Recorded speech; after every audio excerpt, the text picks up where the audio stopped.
Vou começar a gravar, então, para a gente poder publicar isso depois, para quem não está conseguindo assistir essa revisão agora.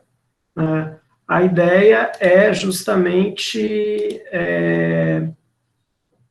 visualizar a atividade, visualizar as questões.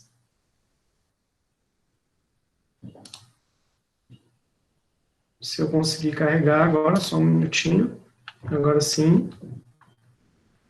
E explicar o porquê de cada uma das respostas estar correta ou não.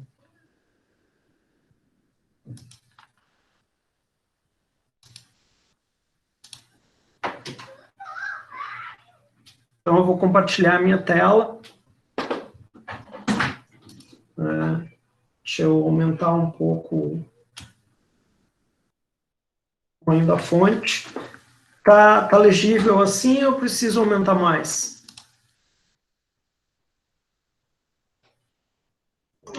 Assim tá bom. Tá bem legível. Então tá. Primeira questão. Né? Lembrando sempre que a sequência em que as questões foram apresentadas para vocês e a sequência em que as alternativas de resposta foram apresentadas, elas não necessariamente repetem essa sequência que eu vou apresentar aqui. O sistema faz um certo sorteio na hora da aplicação da prova. Né? Qual a funcionalidade necessária para que um microcontrolador possa ler sinais analógicos provenientes de um instrumento? A partir do momento que o instrumento tem sinais analógicos e eu preciso transformar eles num sinal que o microcontrolador possa tratar, significa que eu preciso de um conversor AD. O conversor AD é o periférico que vai fazer essas transformações de sinais analógicos para sinais digitais. O conversor PWM, ele faz a transformação de sinais digitais para sinais digitais modulados, né? Então, seriam sinais digitais que podem, através da sua média variável, gerar uma quantidade analógica, por mais que não seja uma saída puramente analógica. Né? Os timers com interrupção, eles não têm absolutamente nada a ver com sinais analógicos, eles têm a ver com controle de base de tempo, né, para que eu faça uma leitura, mas eu não precisaria, para fazer essas leituras no instrumento, eu não precisaria atrelar essa leitura a um timer. Interrupção externa vai monitorar um pino de entrada e as suas transições de nível baixo para nível alto, de nível alto para nível baixo, para sincronizar a execução de uma rotina em função dessa mudança de estado. Então, também não tem relação com sinais analógicos. Pinos digitais de entrada e saída, muito menos. Canal serial I2C é um canal para barramento de comunicação com outros tipos de dispositivos que possuam esse tipo de canal. Né? Se o meu instrumento ele tem uma saída analógica, eu não vou conseguir conversar com ele através de I2C, e eu também não vou poder conversar com ele através de Mozart. Ok?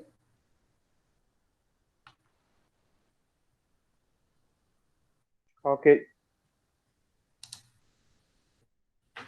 Questão 2, então, um microcontrolador possui um timer configurado com um sinal de entrada na frequência de 32 kHz, gerando interrupções a cada 2,048 segundos. Sabendo disso, podemos afirmar que... Então, observem o seguinte, né? Vamos pegar uma calculadora...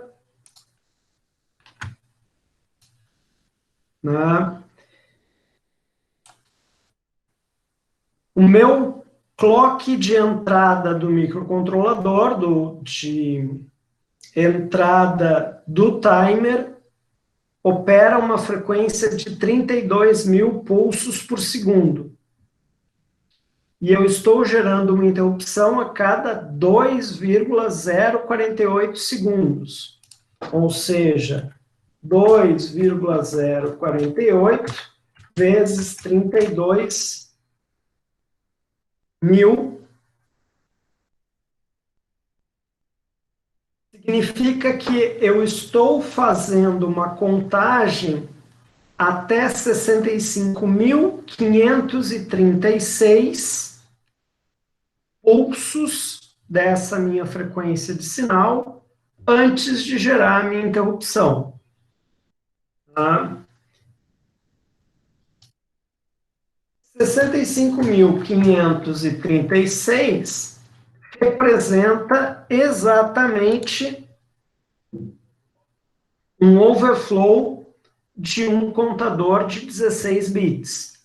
Então, eu posso afirmar que, provavelmente, esse timer é um timer de 16 bits e eu estou gerando interrupções em função do overflow. Né? Certamente não é um timer de 8 bits, porque nessa frequência de 32 kHz, o overflow aconteceria muito antes desses 2 segundos. Não é um timer de 16 bits numa interrupção de comparação em 32 mil, porque eu preciso contar até 65.536, e muito menos um timer de 8 bits numa interrupção por comparação. Ok até aqui? Ok. Terceira questão, eu tenho um Arduino trabalhando com uma fonte de alimentação de 3,3 volts.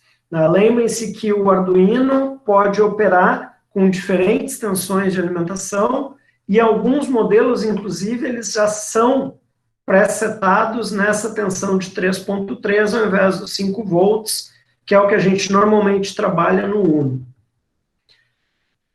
Um pino de entrada digital desse microcontrolador irá fazer a leitura de um sinal TTL. Sinal TTL significa um sinal de 0 a 5 volts, gerado por um circuito monoestável. Indique a afirmativa incorreta. O que está errado dentre essas opções que eu estou apresentando aqui? Bom, se eu usar uma configuração de input pull-up do Arduino, mesmo assim eu não posso ligar diretamente o pino do microcontrolador no sinal, porque significa que eu estaria ligando um sinal de 5 volts numa entrada de 3,3. E isso pode causar danos ao meu pino de entrada, ao meu microcontrolador. Certo? Então, essa aqui é a afirmativa incorreta. Posso usar um 74LS05 na saída do monoestável, ligando a saída desse inversor num pino do Arduino configurado com input pull-up, invertendo a lógica de acionamento no software. O que é um 74LS05? Vamos lá, a gente procura 74LS05, é um CI com 6 inversores de saída em coletor aberto. Uma saída em coletor aberto significa que quem vai puxar o nível de tensão da saída para nível alto é a minha resistência de pull-up. Né? Então, eu posso colocar essa saída de coletor aberto numa entrada com input pull-up do lado do Arduino, porque aí o resistor de pull-up ele vai puxar o meu nível de tensão para 3,3 e estabiliza por ali.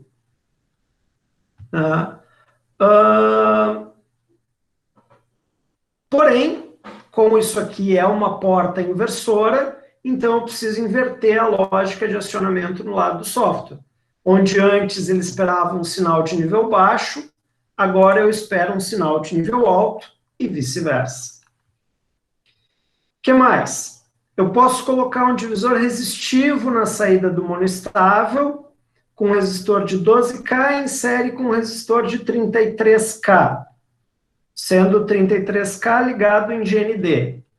Conectar o pino do Arduino entre esses dois resistores, e nessa topologia eu não posso configurar o Arduino como input pull-up. Eu preciso trabalhar como input. Bom, se a gente... Deixa eu voltar para a calculadora científica. Tá? Se a gente pegar o divisor de tensão entre 33 e 18, multiplicar isso aqui pelos 5 volts da saída do TTL, do monoestável, a gente chega numa tensão de 3,23 volts. Uma tensão de 3,23 por uma entrada de 3,3 é uma entrada de nível alto. Então, com esse divisor resistivo, a gente consegue transformar aquele nível alto de 5 volts num nível alto de 3,3 volts. Porém, nesse caso, a gente realmente precisa trabalhar com a configuração do Arduino em input e não em input pull-up. Porque se ele fosse configurado em input pull-up, ele estaria inserindo mais uma resistência em paralelo com essas aqui e estaria mudando o ponto de operação, estaria mudando o divisor resistivo. Na configuração de input, a resistência de entrada do pino digital ela é muito alta, então ela não interfere significativamente nesse divisor de tensão. E na última opção, né, eu posso usar um conversor de nível lógico bidirecional de 3.3 para 5, que é um shield que tem disponível para compra, até por um preço razoavelmente baixo.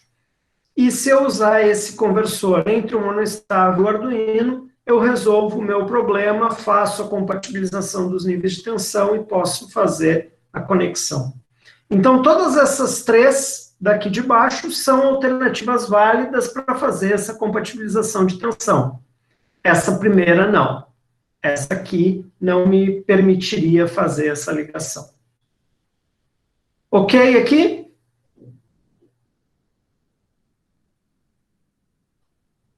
Ok.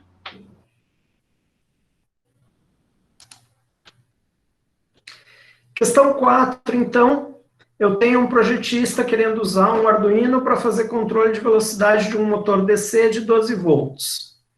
Cenário alternativo que apresenta a afirmação correta sobre esse projeto. Né? Então, uma saída PWM na configuração default, ligada num driver ponte H com uma fonte de 12 volts, permite que o projetista faça a variação da velocidade desde 0 até o valor máximo, com um passo de aproximadamente 0,4% da velocidade máxima. Configuração default do meu PWM é em 8 bits, então eu consigo variar o meu nível de tensão de saída desde 0 até 255, de 1 em 1. Significa que 100 sobre 255 é 0,39, ou seja, cada elevação de 1 no meu valor digital do PWM representa um pouquinho menos de 0,4% da minha escala máxima, do meu 255. E essa ponte H, ela faz justamente isso, ela faz a elevação de tensão e de corrente da saída com base nesse meu sinal PWM. Então, essa primeira afirmação está correta. Outras afirmações. O projetista pode ligar diretamente a saída PWM para controlar a tensão média aplicada na bobina do motor. Aqui, a gente não vai conseguir atingir a tensão em função dos 12 volts, né? E eu não tenho, inclusive, o dado de corrente que esse motor consome. E provavelmente essa corrente ultrapasse os 50 mA, que é o máximo que eu consigo ter em cada uma das minhas saídas digitais. Então, essa ligação direta aqui não é uma opção. O projetista deve usar a saída analógica do Arduino para controlar a tensão aplicada na bobina do motor. Bom, começa que o Arduino nem tem saída analógica. A única saída que ele tem é a PWM. Então, isso aqui também não serve, também não adianta. Mas mesmo se ele tivesse uma saída analógica, se a gente tivesse uma versão de placa com saída analógica, provavelmente essa saída analógica não teria capacidade de corrente suficiente para acionar o meu motor. Então, igual eu precisaria de um driver de potência, e aí a ponte H serve justamente para isso também. Outra afirmação, não é possível controlar um motor de 12 volts usando Arduino. É óbvio que eu posso controlar, né, qualquer projetinho de modelismo de carrinho, de aviãozinho controlado por Arduino, desmente isso aqui, né? E a última afirmação, usando uma ponte H e uma saída PWM, o projetista pode controlar a velocidade e o sentido de rotação do motor. Bom, a ponte H ela permite condução num único sentido. Então, com uma única ponte H, eu não consigo controlar o sentido de rotação do motor, porque para controlar o sentido de rotação do motor, eu preciso fazer a corrente circular no sentido oposto. Então, para controlar o sentido, a gente precisa de duas pontes H, e aí existem técnicas aqui para fazer isso, né? O mais comum é usar duas saídas PWM diferentes, cada uma em uma das pontes. Ok até aqui? Ok. Tá. Ok. Questão 5, então, a última questão dessa parte mais conceitual, né? Com relação ao uso de interrupções, assinale a alternativa incorreta. Tá? Nas interrupções pelo pino externo, podemos configurar uma borda de subida, uma borda de descida, ou uma borda qualquer, em alguns pinos específicos, para que esses eventos disparem a execução da rotina de interrupção. Perfeito. Interrupção por pino externo funciona exatamente dessa forma. São somente alguns pinos específicos de cada modelo de Arduino, que podem ser usados como entrada de interrupção, e para cada um desses pinos eu posso configurar o meu evento de interrupção como sendo a borda de subida do sinal, a borda de descida do sinal, ou uma borda qualquer. No uso de interrupções de tempo, nós configuramos o clock do timer e o valor de contagem que vai fazer com que inicie a execução da rotina de interrupção. Então, nas interrupções de tempo, a configuração do clock do timer é o que a gente faz quando altera o pré-scaler, né? Então, trocar o valor de configuração do pré-scaler faz justamente trocar a frequência desse clock. E o valor de contagem que vai disparar o evento de interrupção, ele vai ser selecionado se a gente estiver trabalhando com uma interrupção do tipo timer compare ou timer overflow, e se for no timer compare, a gente tem liberdade para estipular qualquer valor de contagem para fazer a interrupção. Então, essa aqui também está correta. Na interrupção pela porta serial, uma rotina de interrupção é executada cada vez que um byte completo é recebido ou cada vez que é concluído o envio de um byte completo. Perfeito. A porta serial, ela funciona com uma interrupção de recepção de bytes e com uma interrupção de término do envio de byte.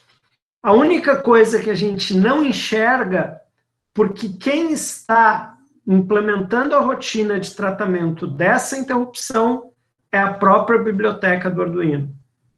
Então, a biblioteca do Arduino faz esse tratamento de interrupção para que quando ele termine de enviar um byte, ele interrompa e encaminhe o envio do próximo. E a biblioteca do Arduino faz a interrupção que quando ele termina de receber um byte, ele armazena esse byte num buffer para que tu possa ler através das funções da classe serial. Mas, por interrupções, é exatamente isso que acontece. E na interrupção do conversor AD, a rotina de interrupção é executada quando a conversão termina. Perfeito. O conversor AD, ele pode ser configurado para operar em modo de interrupção. Significa que eu disparo a conversão e posso fazer outras coisas no meu software enquanto ele está convertendo. A biblioteca do Arduino não nos dá suporte a isso. A biblioteca do Arduino configura diretamente o AD para operar em modo bloqueante. Eu disparo a conversão e a minha função de conversão fica parada até que a conversão termine. E quando a conversão termina, ele devolve o valor e eu sigo adiante o meu programa. Mas, se eu fosse trabalhar configurando o conversor para operar com interrupções, seria dessa forma que ele iria trabalhar. No momento que a conversão termina, eu tenho um evento de interrupção me dizendo que eu posso ir lá ler o valor convertido. Portanto, todas as alternativas apresentadas estão corretas. Ok aqui? Ok. Ô, Márcio. Oi, fala. Tá, peraí. Nessa questão eu fiquei com dúvida, porque assim, ó, pelo que eu li, eu fui dar uma pesquisada na internet e tal, e se tu tá recebendo uma informação ali, e tipo, por alguma eventualidade tu desligou e tal ali a saída serial, tu perde essa informação. Então não seria aquela primeira ali?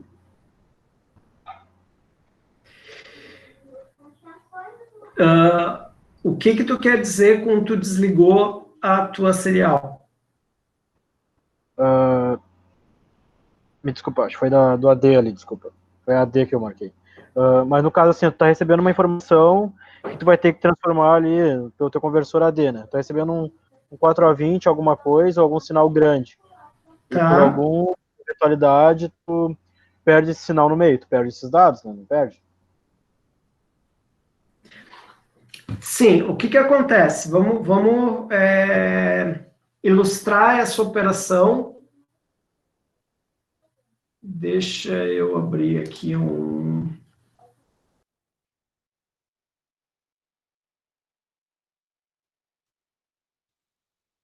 Tá?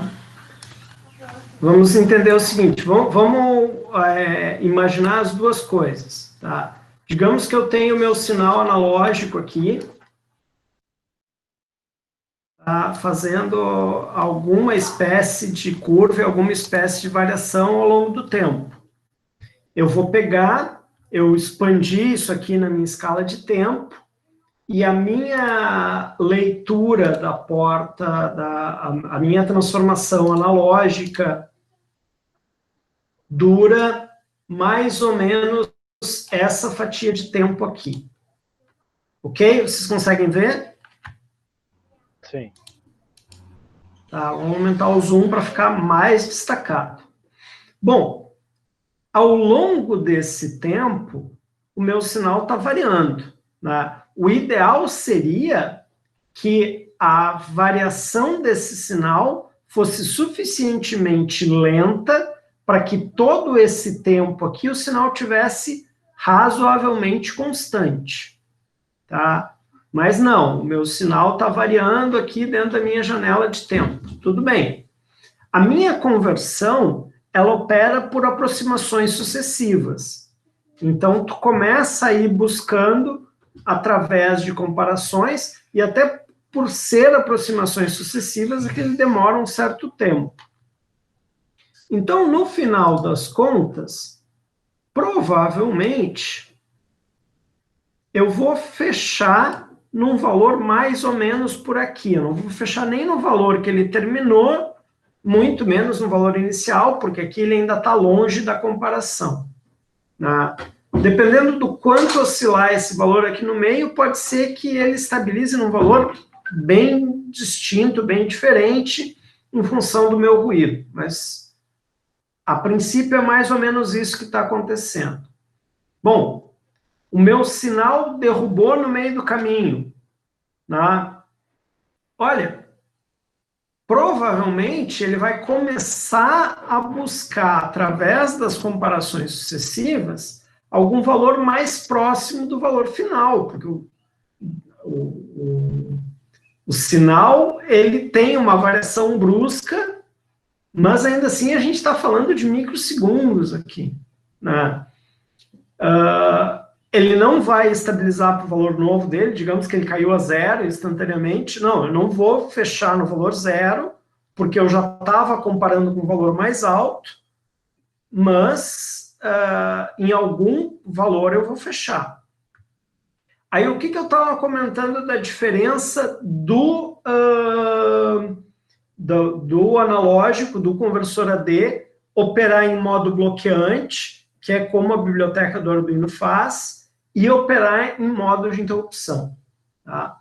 No modo bloqueante, nós temos o seguinte, vamos dizer que esse meu tempo total de conversão aqui está fechando alguma coisa em torno de 100 microsegundos,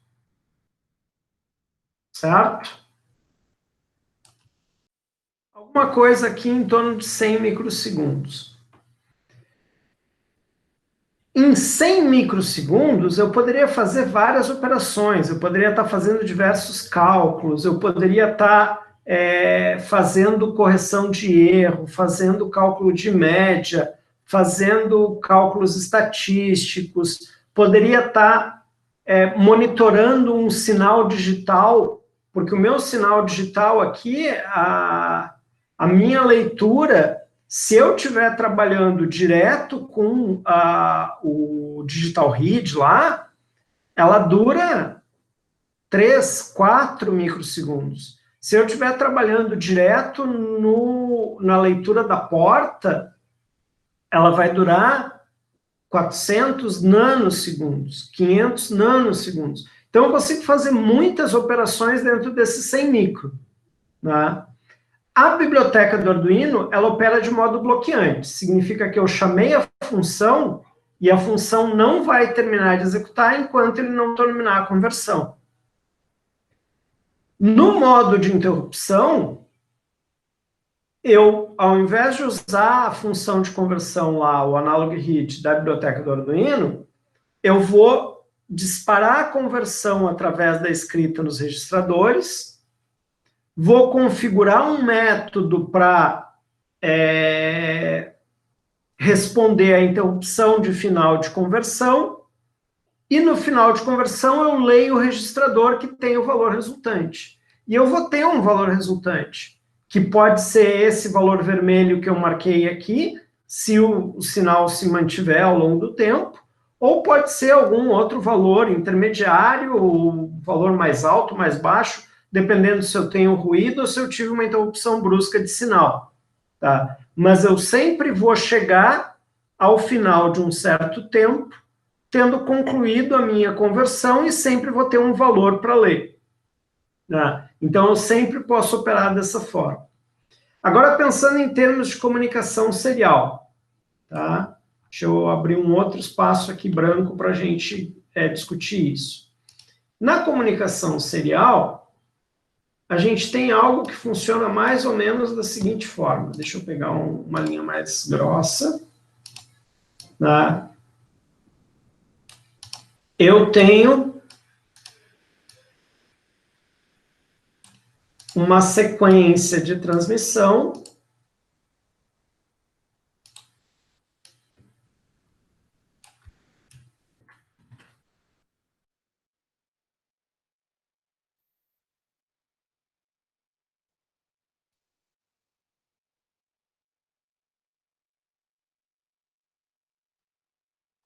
que está lá enviando os bits do meu sinal, certo? O meu byte, ele possui 8 bits, normalmente. Eu posso configurar ele na porta serial para ele ter só 7 bits de dado. Além disso, eu tenho mais um start bit.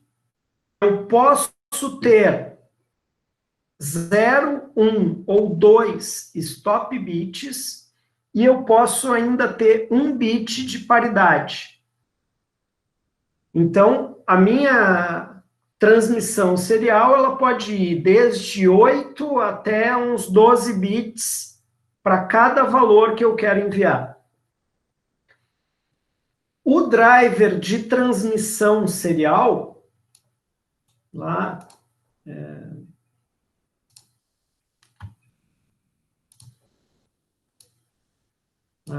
meu driver de transmissão serial aqui, ele recebeu um byte inteiro de uma vez só, ou seja, ele recebeu 8 bits de dados uma única vez.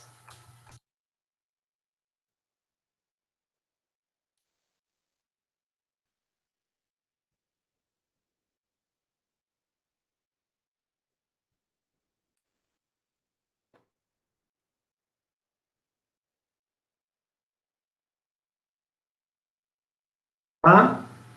Esses 8 bits de dados, eles vão ser serializados.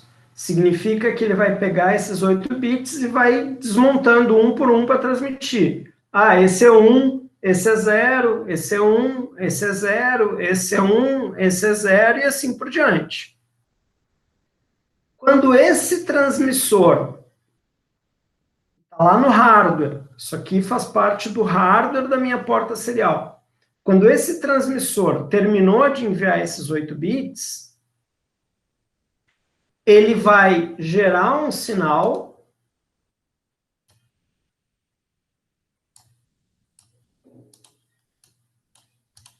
avisando para o software que ele terminou e que ele está pronto para enviar o próximo byte. E aí o software vai lá e manda mais 8 bits. Manda mais um byte. E mais um byte a cada byte transmitido. Isso na transmissão. Na recepção, funciona da mesma forma. Cada vez que eu completei os 8 bits recebidos, cada vez que eu completei o meu byte conforme a minha configuração de recepção, eu pego e gero uma interrupção para avisar para o software que ele precisa ler esse byte daqui que eu acabei de receber, que está lá no meu registrador em hardware, antes que chegue o próximo. Né? E se o processador não parar o que ele está fazendo e não desviar a rotina de software para atender aquilo lá, pode acontecer de chegar o próximo byte da serial e sobrescrever aquele primeiro que eu tinha recebido. tá? Então, esse é um tipo de comportamento que pode acontecer. E até para impedir que isso ocorra, é que existem essas rotinas de interrupção e existe uma certa temporização, uma certa velocidade dessa transmissão serial para impedir que não dê tempo do processador reagir a essa interrupção. Essa interrupção é uma interrupção de alta prioridade e quem trata essa interrupção não é o software que a gente está escrevendo. A própria biblioteca já me fornece código para tratar essa interrupção, para que eu não precise me preocupar com isso. Por isso que a gente não enxerga essas interrupções acontecendo. Nem a interrupção de final de transmissão, nem a interrupção de recepção. Né? Mas elas acontecem. Bom, e se no meio do caminho dessa transmissão, o meu cabo serial desconectar, o que acontece? Se o cabo serial desconectar, o teu receptor vai dar timeout, porque ele estava lá recebendo uma coisa que parou de vir, e provavelmente dali para frente ele vai entender alguma coisa como ruído, porque essa desconexão, não sei se vocês já viram como é que funciona uma chave contatora lá, né? Ela começa a ligar e desligar e vai gerar várias espículas à medida que tu está fechando um contato ou abrindo um contato. Né? A mesma coisa um cabo. Se eu pegar o meu cabo até eu conectar ele de verdade, eu gerei vários sinais ali. Então, isso pode gerar vários ruídos de liga-desliga, e que podem ser interpretados como sinais. Né? A gente aqui está falando de uma serial assíncrona, o que significa que eu já sei qual é a base de tempo em que eu tenho que fazer a leitura, então, se o sinal não estiver pulsando, eu vou ler que é tudo constante. Se ele estiver pulsando mais rápido, eu posso ler qualquer coisa, mas alguma coisa eu vou ler. E depois eu não vou receber mais nada. Né? A mesma coisa para quem está transmitindo. Né? Quem está transmitindo normalmente não sabe se tem cabo conectado ou não. Ele vai mandar independente de ter alguém do outro lado para receber ou não. Eu não sei se eu consegui explicar tudo, se deu para ficar mais claro. Sim, professor. Agora que nem o senhor comentou dessa última parte aí, do desconectar o cabo e gerar ruído, foi mais ou menos isso que eu pensei, sabe? Então, por isso que eu tinha marcado aquela ali, mas tudo bem. É que independente de estar gerando ruído ou não, né, e de tu não receber a informação que tu está tentando transmitir, né, o evento de interrupção acontece. Então, por isso, inclusive tem eventos de interrupção associados a erro de sinal, né? Porque normalmente quando o teu byte foi interrompido no meio do caminho, ou tu gerou ruído, alguma coisa, se tu configurou um sinal para ter um bit de stop, para ter um bit de paridade, tu consegue saber que aquele valor que tu recebeu está corrompido. Né? Opa, isso aqui não é um código no formato que eu esperava ler, é uma mensagem inválida. Aí tu gera uma interrupção de recepção inválida. Também são formas de tu tratar isso. Beleza, professor. Obrigado. Beleza? Vamos para a próxima parte da prova. A próxima parte da prova, pelo que eu vi, inclusive, a média da turma foi bem melhor do que nessa primeira parte. Né? Por incrível que pareça, essa primeira parte que é mais conceitual, mais objetiva, a média foi mais baixa do que nessa parte da prova em cima de exemplos de programação. Bom, eu vou começar a analisar questão por questão. Vocês continuam vendo a minha tela? Sim. Tá num tamanho bom, eu preciso aumentar. Se tiver como aumentar um pouquinho, só fica melhor. Melhor?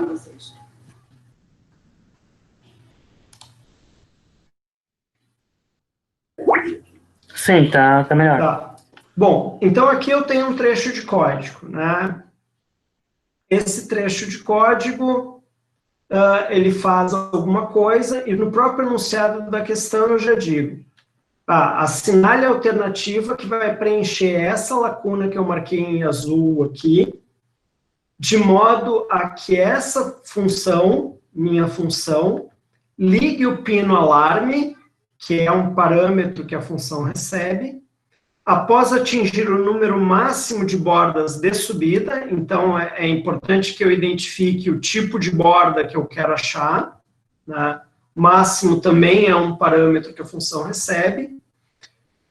No sinal do pino, que também é um parâmetro que eu recebo, conforme os parâmetros recebidos. Então, o que eu estou fazendo na função? Eu estou trabalhando com variáveis estáticas para poder guardar a memória do estado atual do pino e da quantidade de bordas que eu já li. Eu faço a leitura do novo estado do meu pino. Para saber se foi uma borda ou não, eu preciso que o novo estado seja diferente do estado anterior.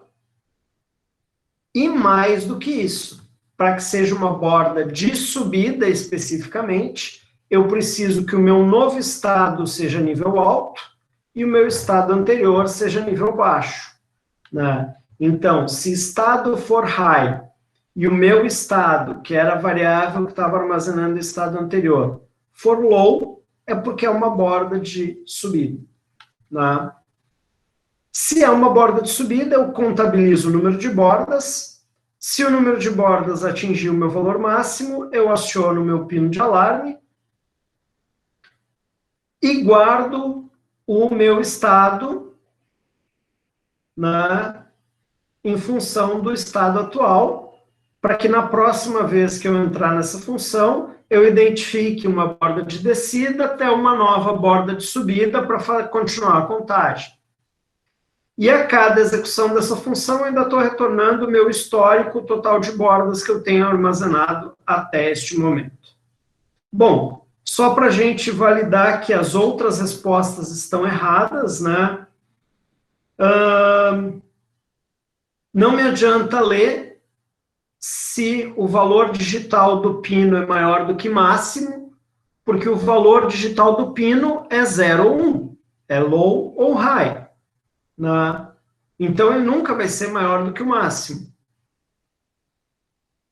Também não me adianta ver se o valor digital do pino é igual a high, porque se o meu valor anterior já fosse alto e o meu valor atual é alto, isso não é uma borda de subida. Isso significa somente que eu continuo operando no meu nível alto. Eu tenho que esperar ele baixar para subir de novo para encontrar o momento de borda. Então, essa também não serve.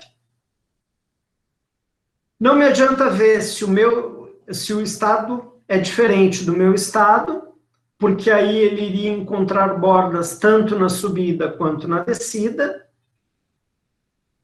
Não me adianta ver se bordas de pino é maior do que o máximo, porque bordas é uma variável, não é uma função, então eu não teria como fazer essa medida, né? E além disso, eu já tenho na sequência aqui dentro desse if o teste se bordas ultrapassou o máximo. Então, o que eu preciso nessa lacuna é identificar a borda de subida no meu pino, e a forma de fazer isso, completando com o que eu já tenho nessa função, é o dessa primeira alternativa. Ok aqui?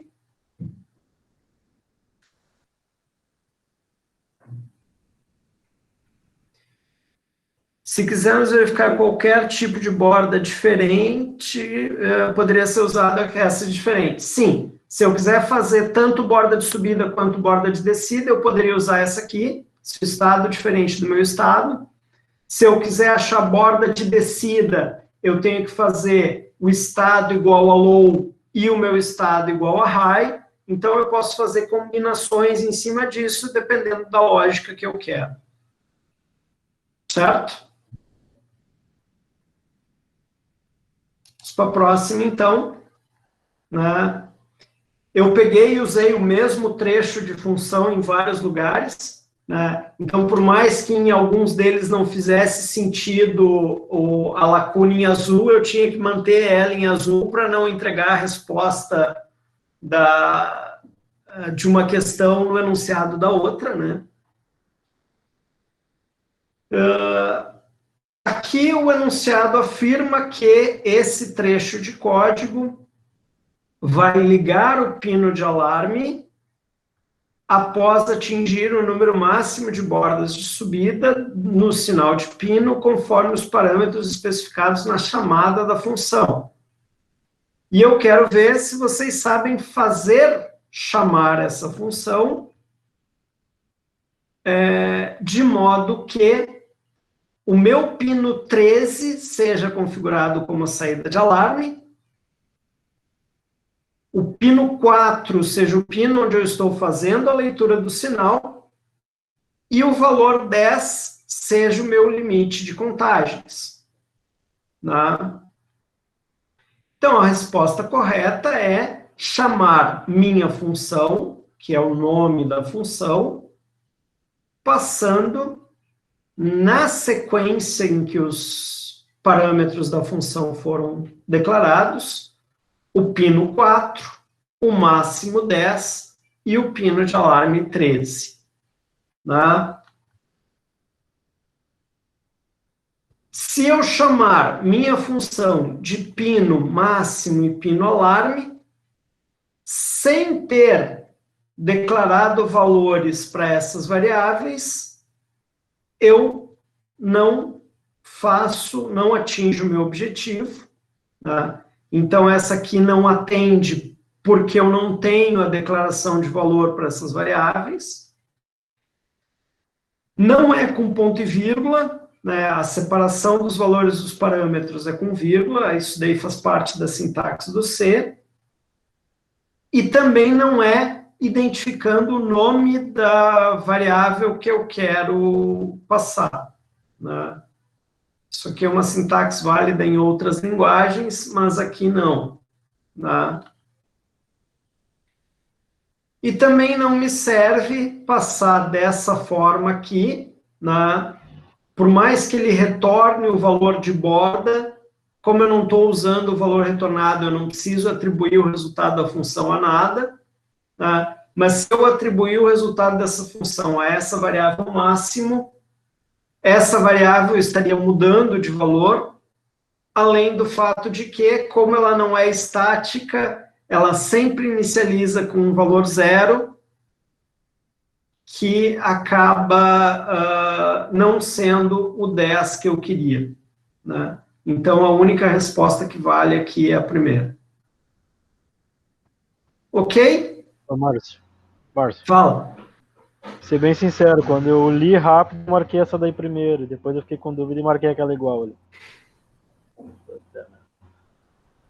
Marcou qual? O pino igual a 4 ali, eu acho que é por causa daquele que a gente comentou, né, que em outras linguagens é dito assim, né? Exatamente. Exatamente. Eu tinha marcado aquela acerta, 4, 10, 13 ali. Aham. A gente tem que ter muito cuidado com a sintaxe, porque quando a gente trabalha com programação, a sintaxe é a nossa gramática. E cada linguagem tem uma gramática diferente, cada linguagem tem uma sintaxe diferente. Então, tu falar português para o russo não vai entender nada, né?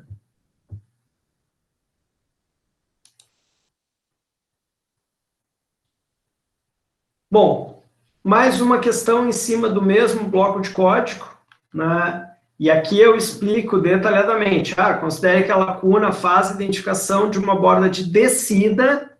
Então, essa aqui, eu mudei a especificação da lógica, ou seja, mudei o que tem naquela lacuna em relação aos exercícios anteriores, né?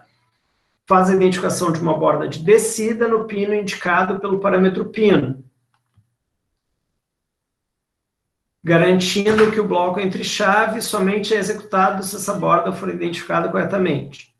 Partindo dessa premissa e considerando que essa função é chamada pela função loop, recebendo os parâmetros para monitorar o sinal do pino 4, para usar o pino 13 como alarme, e para que a minha variável máxima receba o valor 3, e considerando que na função loop, logo depois da chamada da minha função, o pino 13 é desligado, selecione a alternativa que apresenta o comportamento correto dos pinos 4 e 13. Bom, vamos olhar com calma a primeira, essa aqui, para entender o que está acontecendo, né? E eu vou fazer o seguinte.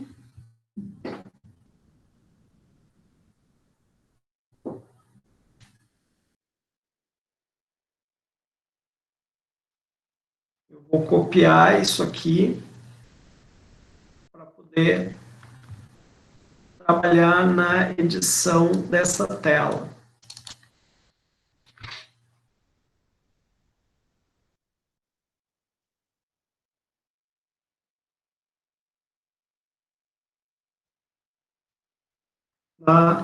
Então, nessa lógica aqui, agora eu estou identificando bordas de descida, certo? É diferente do que eu tinha na minha resposta inicial. Ele começa, então, eu começo chamando a minha função, o meu valor de bordas começa no valor 0, então bordas vale 0. Nesse instante aqui, eu identifiquei uma borda de descida, bordas passa a valer 1. Aqui eu identifico uma outra borda de descida, bordas passa a valer 2. Aqui eu identifico outra borda de descida, bordas passa a valer 3. Aqui eu identifico outra borda de descida, bordas passa a valer 4. Até aqui, ok?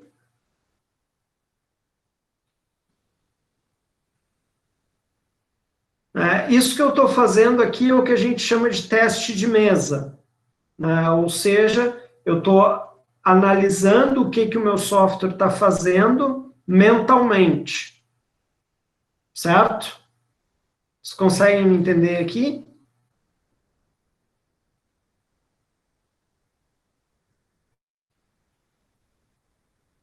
Sim.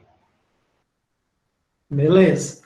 Bom, então, aqui eu tenho o valor de bordas, e o que eu estou fazendo? Bordas incrementa, se bordas for maior do que o máximo, eu vou ligar a minha saída do pino 13. Máximo, pela especificação que eu tenho lá no problema, vale 3. Quando é que bordas é maior do que 3?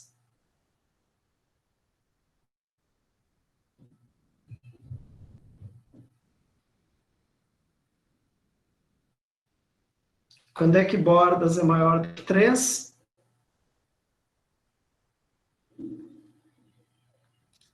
A partir da quarta parte. A partir da quarta parte. Ou seja, a partir desse momento, eu começo a ter um pulso na minha saída do pino 13. Ela é ligada pela minha rotina, quando ela vê esse sinal, ela é desligada externamente. E um detalhe, como eu não estou zerando bordas aqui, eu não estou zerando o meu contador, significa que na próxima borda de descida aqui adiante, que eu não cheguei a a trazer ela, né? Mas nessa aqui ela passaria a valer 5, e, portanto, aqui ele também vai gerar um pulso. Só que este aqui não existe, né? Então, o meu comportamento esperado é algo que no quarto, no quinto e assim por diante, eu tenho pulso no pino 13. Vamos voltar agora lá para o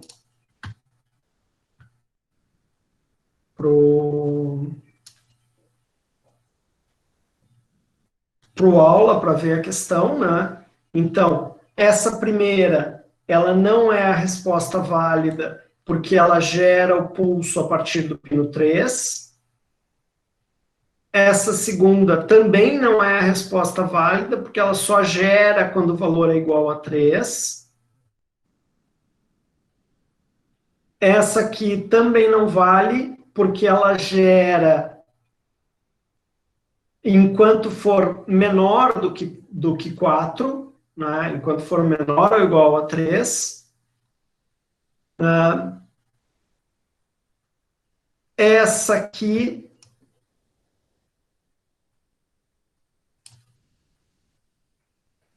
um, dois, três, 4.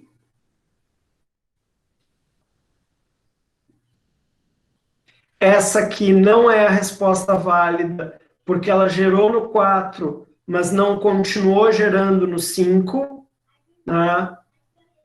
Porque se na hora que deu o máximo eu voltasse para 0, a resposta seria essa aqui.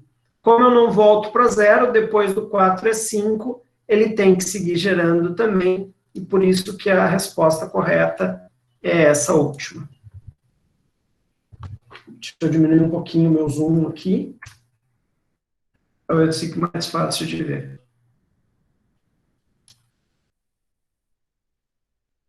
Ok?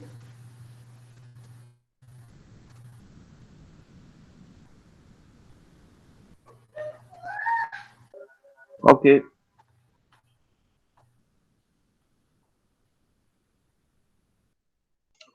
Ok. Bom, questão 4, então, agora eu abandonei aquele... sim, no caso, ela fica contando bordas infinitamente, e a partir do momento que estourou a primeira vez, ela vai estar sempre em alarme, né? Então, as funções a gente normalmente cria de acordo com a aplicação, e às vezes esse comportamento pode nem ter sido por especificação, pode ter sido por erro mesmo, porque eu esqueci de zerar.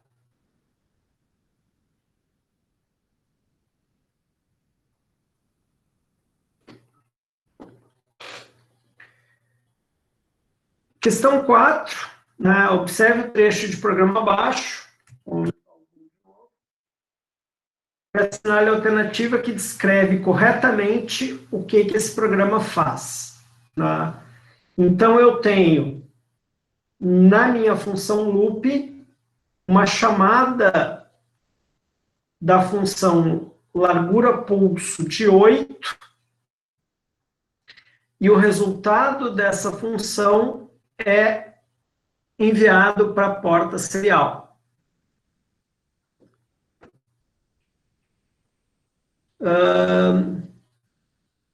Quer que eu volte para a questão anterior antes de seguir com essa aqui? Ou a dúvida da anterior já foi respondida? Ah, ok.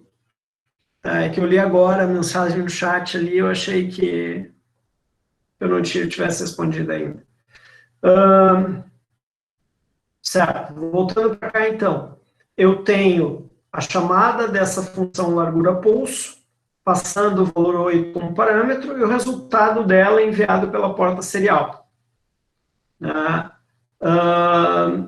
Eu tenho a função largura pulso retornando um unsigned long, recebendo uma variável que eu chamo de pino. Eu faço a leitura do estado desse pino. Depois, enquanto a leitura do estado digital lá do pino permanecer igual ao valor que eu tinha lido, eu fico parado, não faço mais nada. Aí eu armazeno o valor de micros em uma variável chamada T1. Depois, enquanto a leitura do pino for diferente do meu estado inicial lá, eu não faço mais nada. E aí eu armazeno na variável T2 uma nova leitura de micros. E retorno com T2 menos T1. Né? Digamos que esse aqui fosse o meu pino 8. Né? Então, digamos que esse aqui fosse o meu pino 8. E eu chamei aquela função nesse ponto. O que ela faz? Vamos olhar para ela lá de novo. Deixa eu fazer o seguinte, para a gente conseguir enxergar as duas coisas lado a lado aqui.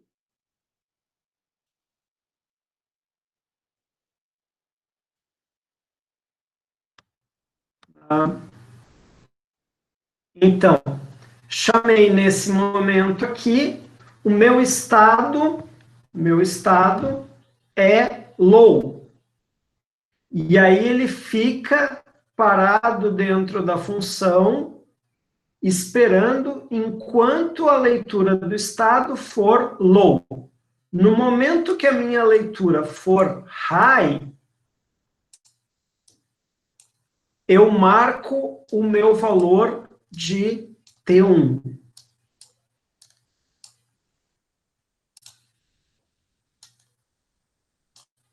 Tá? E sigo lendo enquanto o estado for diferente de low. Mudei o meu while, mudei a minha especificação do while, agora eu sigo lendo enquanto o estado for diferente de low. Ou seja, quando eu fiz essa leitura aqui, eu marquei o meu instante de tempo T2. Certo? E eu retorno T2 menos T1. Ou seja, eu retornei quantos microsegundos aconteceram de nível alto nesse pulso. Ah, então eu faço a medida de largura de nível alto. Não. Porque se eu tivesse chamado a função a primeira vez nesse instante de tempo, ele ficaria com o meu estado inicial sendo high. E, portanto, ele mediria o tempo que existe daqui até aqui, ou seja, ele mediria a largura em low. Certo?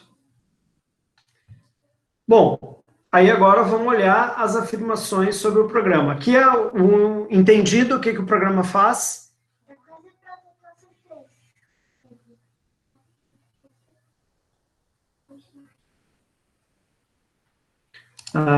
Então vamos lá. A primeira afirmação que eu tenho me diz que o programa mede o tempo em microsegundos. Como eu estou usando a função micros, é uma medida em microsegundos, entre duas bordas consecutivas de tipos diferentes do sinal presente no pino 8, e exibe esse valor na interface serial.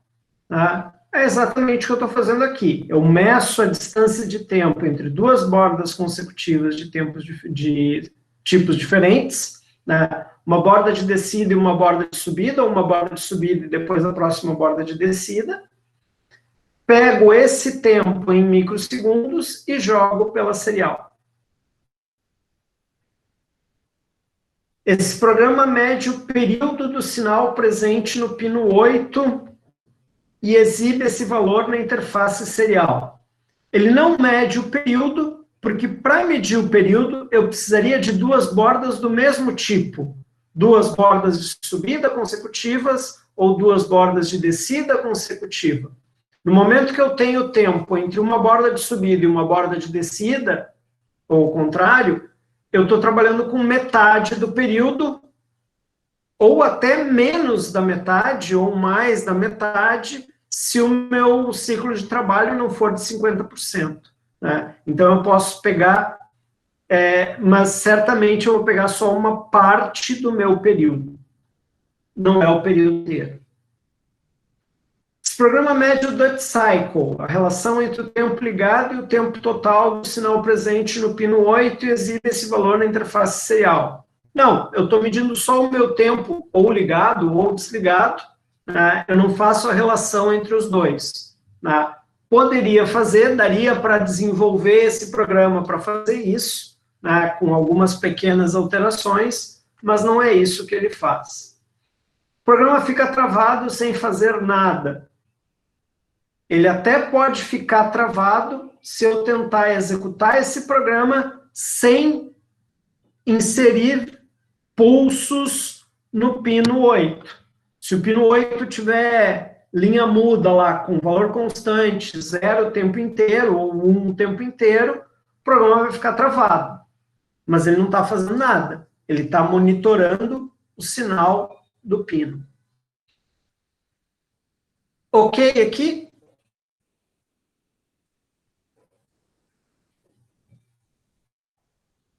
Ok.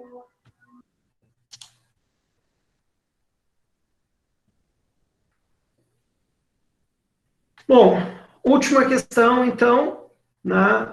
Selecione a alternativa que apresenta uma função que envia para a porta serial do PC o valor lido na entrada analógica 2. Leitura da porta analógica, função analog read, valor 2, o número da porta analógica que eu estou lendo. Eu pego o resultado disso e envio para a porta serial do PC usando a classe serial e a função print ou println. Né? Então, essa função faz exatamente o que foi solicitado. Essa segunda opção, com o wire é a biblioteca I2C, faz o envio pela interface TWI, pela interface I2C, e não para a interface serial do PC. Por isso que essa função não atende essa especificação. Terceira opção, serial println com digital read. Não, aqui eu estou lendo o estado da minha porta digital 2 e não da minha porta analógica 2. Então, essa aqui também não atende. Wire println digital read de 2, errei as duas coisas, tanto a interface serial para a qual eu direcionei a mensagem, quanto o comando de leitura da porta. E serial.println2, ela vai imprimir 2 o tempo inteiro e não o valor lido da porta analógica. Então, aqui é mais ou menos óbvio, a resposta tinha que ser essa primeira. Certo? Fechamos? Certo. Professor, Oi, fala. a questão da nota do trabalho, quando é que vai sair? Sim, vai sair hoje ainda. Tá? Eu vou fechar a leitura dos relatórios para poder fechar essa nota. As notas dos relatórios eu vou publicar na atividade ali que já está em aberta. Sim. A nota da apresentação eu já tenho, mas aí eu não tenho uma atividade para publicar ela. Mas no momento que eu fechar a nota dos relatórios de todos os grupos, eu já lanço ela na minha planilha e já publico no autoatendimento. Então, hoje ainda, essa nota vai estar publicada lá no autoatendimento com o fechamento das médias. Né? Lembrando que a média nessa turma é 7, né, em função da metodologia nova de avaliação. Quem não atingir média 7 faz a AF, né? A AF eu devo fazer no estilo do que foi essa prova aqui, né? Essa prova já cobriu o conteúdo da disciplina, né?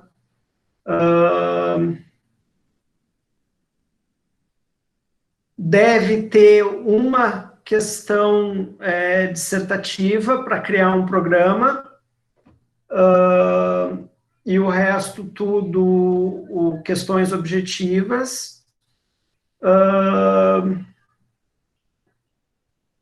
E